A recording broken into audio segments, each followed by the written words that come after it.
好，咁我哋咧就喺 campsite 喺營地咧就叫的士落嚟就20蚊嘅啫。咁啊20分鐘咁啊，大家唔使行得咁辛苦啊。咁啊紐倫堡嘅舊市區，紐倫堡係一個著名嘅城市啦。咁啊紐倫堡啊真係個堡㗎。咁呢個咧就係凱撒大帝嘅城堡。我哋佢嘅名啊真係叫做凱撒堡啊。咁好多人亦都會叫佢做紐倫堡啊。咁喺度做一個呢個360度嘅，俾大家睇下紐倫堡係點嘅樣嘅。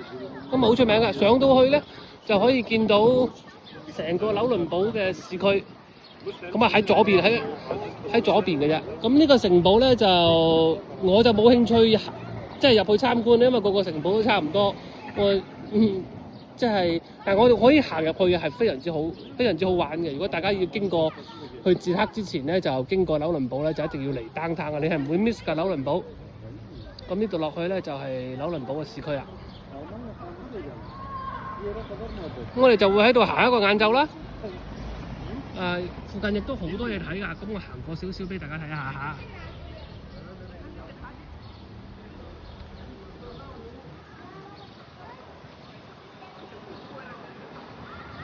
咁啊，大家見到嗰度好多人行啊，就係 downtown啦。我哋一路咁行落去，咁啊一路行一路揾嘢食啦。